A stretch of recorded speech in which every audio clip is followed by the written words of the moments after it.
జన్యుపరంగా మార్పు చెందిన జీవులు మరియు పెరుగుదల హార్మోన్లను నిషేధించడం అన్నమాట.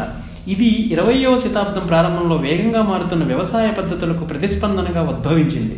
2019లో ప్రపంచవ్యాప్తంగా సర్టిఫైడ్ సేంద్రియ వ్యవసాయం 70 మిలియన్ హెక్టార్లలో, అంటే 170 మిలియన్ ఎకరాలలో ఉంది.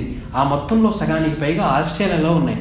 నేను ఇంతకుముందు చెప్పినట్టే ఇది ఆర్గానిక్ ఫార్మింగ్ అనేది ఎప్పటి నుంచో ఉంది, కానీ విదేశాలలో ఎక్కువ శాతం అది వాళ్ళు అలా ఆర్గానిక్ ఫార్మింగ్ని పండించి వాళ్ళ భూముల్లో సొంతంగా దాన్ని ఉత్పత్తి చేసేవాళ్ళు. అంటే హానికరంగా ఉన్న కీటకాలను, క్రిముల్ని నశింపజేసే ఫెర్టిలైజర్స్ని మనం ఎక్కువ వాడతాం, కానీ వాళ్ళు ఏ ఫెర్టిలైజర్స్ వాడకుండా, మందులు వాడకుండా సొంతంగా తయారు చేసుకొని వాటిని జాగ్రత్తగా కాపాడుకుని ఆ వ్యవసాయ పద్ధతిలో ఆరోగ్యకరమైన ఒక రుచిని, భోజనాన్ని ఆస్వాదించాలి అంటే, ఏ రోగాలు రాకుండా ఉండాలంటే ఆర్గానిక్ ఫార్మింగ్ కరెక్ట్ అని చెప్పి ఎప్పటి నుంచో సైంటిస్ట్ రీసెర్చ్ చేసి మరీ చెబుతూ ఉండంగానే విదేశాల్లో ఈ మార్పుకి కొనసాగించారు అక్కడ ఉన్న రైతులు.